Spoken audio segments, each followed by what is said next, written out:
देखिए, बहुत बात साफ है। मैंने पीलीभीत की भारतीय जनता पार्टी की भाषा सुनी है, उनके भाषण सुने हैं। उन्हें बताना चाहिए कि पिछले 10 साल में कितने लोगों को नौकरी दी है।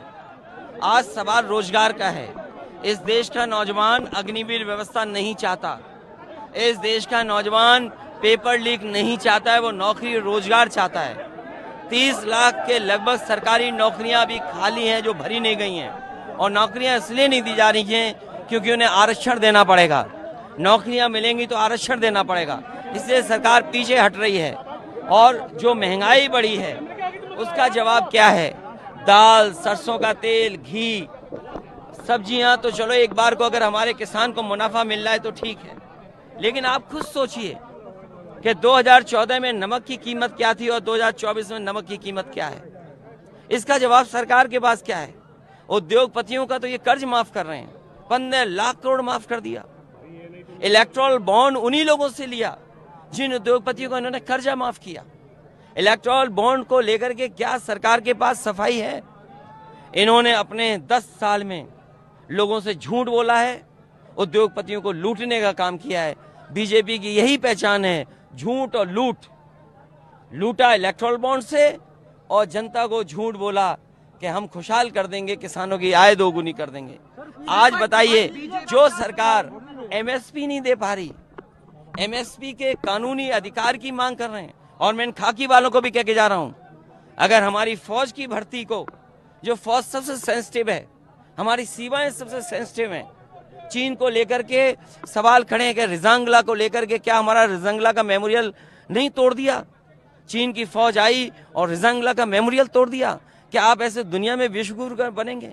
क्या दुनिया में आपकी पहचान इसलिए बनेगी कि आपने अपनी सीमा सिकोड़ ली है?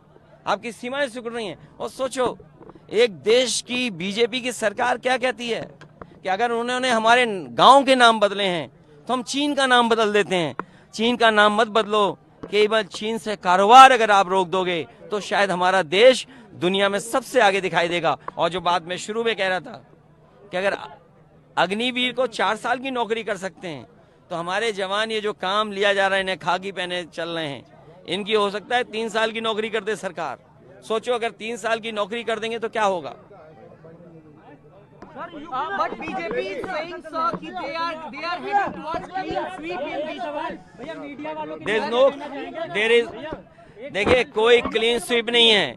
अगर 400 पार का उनका संकल्प पूरा हो रहा होता तो उन्हें क्या दिल्ली के मुख्यमंत्री को अन्याय करना पड़ता उनके ऊपर? क्या झारखंड के मुख्यमंत्री को जेल भेजना पड़ता? आखिरकार किस बात की घबराहट है? आप खुद जानते हैं इस बात को कि जो इलेक्ट्रल बॉन्ड दिए गए हैं, क्या सेम बंदे ने नहीं दिए? एक ही व्यक्ति ने 2 तरह से पैसा दिया है। क्या नहीं दिया ये आप नहीं जानते क्या? लेकिन कई बार हमारे प्रेस के साथी भी उनसे बचते हैं उन सवालों से। मुझे उम्मीद है कि आपको बचाने के लिए भी जनता वोट डालने जा रही है। और बम्बई बनाने की बात कर रहे हैं। अरे बम्बई में क्या बनाएंगे? देखिए, बम्बई एक ही बार बोला उन्होंने, दोबारा नहीं बोल पाए।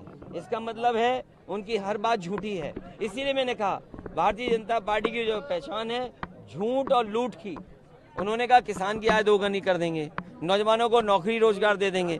अब बताओ बम्बई बनाएंगे। अरे अगर बम्बई बन जाएगा तो आप छोटे कैमरामैन थोड़ी बनोगे, आप फिल्म बनाने वाले कैमरामैन बन जाओगे। उनके भाई आपके मंच पर हैं, उनके भाई आपके मंच पर हैं। देखिए, सोचो, ये तो अच्छी बात है। Prime Minister is क्या चीज? targeting India coalition. किसने? देखिए, ये सच्चाई है। जो अस्पताल हैं उनमें इलाज नहीं मिल रहा है।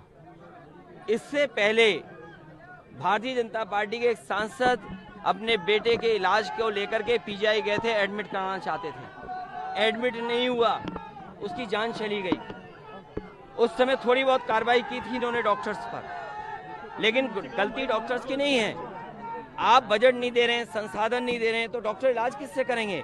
सरकारी अस्पतालों में इलाज इसलिए खत्म कर रही है बीजेपी क्योंकि प्राइवेट नर्सिंग होम, प्राइवेट अस्पतालों को बढ़ावा देना चाहती है। मोदी जी कह रहे हैं कि जम्मू कश्मीर को फिर से राज्य का दर्जा मिलेगा, वहाँ चुनाव होंगे, अभी एक जनसभा में कहा है। देखिए, उनकी बात पे भरोसा इसलिए नहीं है। उन्होंने कहा किसानों की आय दोगुनी करेंगे, क्या आज दोगुनी हो गई? और जो रिजांगला, जो हमारे मेमोरियल था जवानों का, क्या उस मेमोरियल को नई चीन की फौज ने तोड़ दिया? ये सवाल उससे भी बड़ा है। Prime Minister is targeting India coalition. He is saying that it is no more. देखो, पहले तो वो इंडिया गठबंधन बोले हैं, वो अंग्रेजी या हिंदी पता नहीं कौन सी भाषा मिलाकर के इंडी बोल रहे हैं। पहले तो उन्हें इंडिया गठबंधन का नाम सही तरीके से लेना चाहिए कि इंडिया गठबंधन। अगर इंडिया गठबंधन को कहते हैं घमंडी, तो अहंकारी गठबंधन है आपका बीजेपी का। अहंकारी गठबंधन है, और इतना अहंकार है कि जो लोग ये कहते थे कि रुपया और डॉलर, रुपया नीचे जा रहा है, डॉलर ऊपर जा रहा है, आज बताओ डॉलर कितना ऊपर पहुंच गया है? हमारी अर्थव्यवस्था कहाँ है? अखिलेश जी, आखिरी सवाल, वरुण गांधी का टिकट काट दिया भाजपा ने, क्या लगता है? सोचो, आपको क्या करना चाहिए?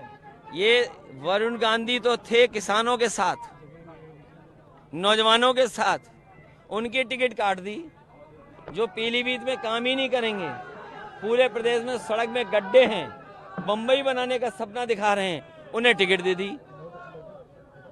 सवाल ये है कि यहाँ के किसान दुखी हैं, नौजवान के हाथ में नौकरी रोजगार नहीं। और मैंने फार्मूला बोला था, फिर बोलता हूँ, 70 लाख प्रभावित हुए हैं नौजवान इन पेपर लीकों से, और 70 लाख का अगर हम गुणा करें परिवार के 3 सदस्यों को मान करके, तो 70 लाख गुणा 3, 1 करोड़ 80 लाख, और यही 1 करोड़ 80 लाख का अगर हम भाग दे दें 80 लोकसभाओं में, तो 2,25,000 वोट हर लोकसभा में बीजेपी का कम हो गया। तो सोचो जीत कहाँ रहे हैं? ये तो हारने जा रहे हैं। ये 400 पार नहीं, 400 हार होने जा रही है। इसीलिए मैंने कहा, भारतीय जनता पार्टी की जो पहचान है लूट और झूठ की, वो गांव-गांव पहुंचाएं, घर-घर पहुंचाने का काम हमारे कार्यकर्ता नेता करें। अखिलेश जी, अंतिम सवाल का, आज कश्मीर में, जम्मू कश्मीर में देखिए, गुंडे माफिया ये हमारी पुलिस जानती है।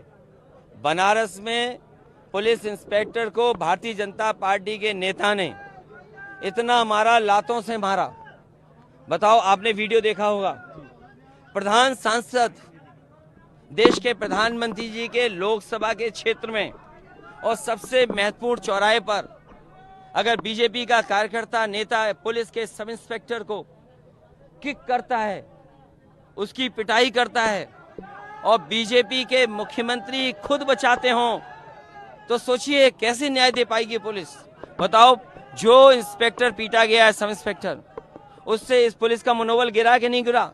और जब ये पुलिस वाले यार रात में जाकर के सोचेंगे कि जब फौज की नौकरी 4 साल की हो सकती है और अगर इनकी 3 साल की नौकरी हो गई, तो बताओ ये क्या करेंगे?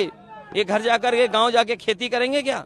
आज बरेली प्रधानमंत्री का बड़ा गुंडा है ने उधमपुर संदेश में कनौजिया, आज उसने भाजपा जो इनके जिले का है। देखिए, सच्चाई ये है कि सभी गुंडे माफिया और जो आर्थिक अपराधी हैं भारतीय जनता पार्टी में जाते ही संत बन जाते हैं। सर, प्रधानमंत्री और महाराष्ट्र की पूरी सरकार ईडी, सीबीआई, इनकम टैक्स ने बनवाई है। केजरीवाल जी जेल में है, क्या कहना है इसको प्रधानमंत्री जी ने लेकर? उधमपुर में एक रैली में तेजस्वी यादव जी के मछली खाने के उस पर कुछ तंज किया है। और देखिए, आज तो ये प्रधानमंत्री जी को नहीं बोलना चाहिए, और अगर कोई ये बात कहे कि बीजेपी के लोग न जाने कितने लोगों से गले मिलते हैं जो नॉन वेजिटेरियन हैं, तो यही तो हमारी लड़ाई है कि बीजेपी के लोग हर चीज पे पाबंदी लगाना चाहते हैं। आप क्या बोलेंगे, क्या खाएंगे, क्या सुनेंगे, आपका चैनल भी कंट्रोल कर लिया। सुनेंगे क्या, सोशल मीडिया भी कंट्रोल कर लिया कि उसको कितनी रीच होगी। तो यही तो झगड़ा है। ये लड़ाई आज़ादी की है, स्वतंत्रता की है कि हमें स्वतंत्र रहना है। हमारा खाना पीना पहनावे पे कोई उंगली नहीं उठा सकता।